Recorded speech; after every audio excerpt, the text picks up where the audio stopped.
దినవృత్తాంతములు మొదటి గ్రంథము 14వ అధ్యాయము.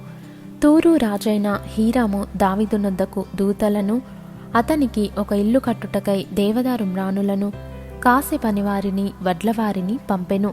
తన జనులగు ఇశ్రాయేలీల నిమిత్తము యెహోవా అతని రాజ్యమును ఉన్నత స్థితిలోనికి తెచ్చినందున ఆయన తన్ను ఇశ్రాయేలీల మీద రాజుగా స్థిరపరచెనని దావీదు గ్రహించెను.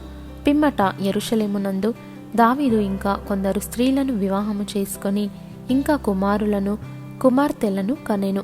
యెరూషలేమునందు అతనికి పుట్టిన కుమారుల పేరులేవనగా షెమ్మూయ, షోబాబు, నాతాను, సొలొమోను, ఇబ్హారు, ఏలీషూవ, ఎల్పాలెటు, నోగహు, నెపెగు, యాఫీయా, ఎలీషామా, బెయల్యెదా, ఎలీపెలెటు. దావీదు ఇశ్రాయేలీయులందరి మీద రాజుగా అభిషేకము చేయబడినని విని ఫిలిష్తీయులందరూ దావీదును వెదకి పట్టుకొనుటకై బయలుదేరగా దావీదు ఆ సంగతి విని వారిని ఎదుర్కొనబోయెను. ఫిలిష్తీయులు వచ్చి రెఫాయీముల లోయలో దిగిరి. ఫిలిష్తీయుల మీదికి నేను పోయిన ఎడల నీవు వారిని నా చేతికి అప్పగించుదువా అని దావీదు దేవుని యొద్ద విచారణ చేయగా, యెహోవా పొమ్ము, నేను వారిని నీ చేతికి అప్పగించెదనని సెలవిచ్చెను. వారు బయల్పెరాజీమునకు వచ్చినప్పుడు దావీదు అచ్చట వారిని హతము చేసి జల ప్రవాహములు కొట్టుకొని పోవునట్లు యెహోవా నా శత్రువులను నా ఎదుట నిల్వకుండా నాశనము చేసిననుకొని ఆ స్థలమునకు బయల్పెరాజీము అను పేరు పెట్టెను.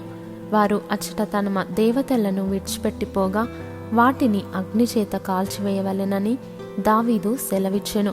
ఫిలిష్తీయులు మరలా ఆ లోయలోనికి దిగిరాగా దావీదు తిరిగి దేవుని యొద్ద విచారణ చేసెను.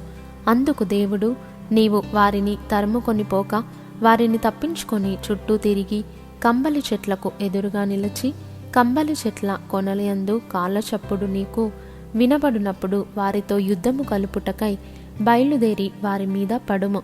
ఆ చప్పుడు వినబడినప్పుడు ఫిలిష్తీయుల దండును హతము చేయుటకై దేవుడు నీకు ముందుగా బయలువెళ్ళి ఉన్నాడని తెలుసుకొనుమని సెలవిచ్చెను.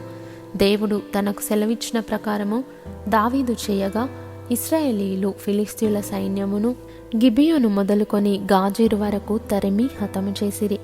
కాబట్టి దావీదు కీర్తి ఇశ్రాయేలీయుల ప్రదేశములందంతటా ప్రసిద్ధి ఆయెను. యెహోవా అతని భయము అన్యజనులకందరికీ కలుగజేసెను.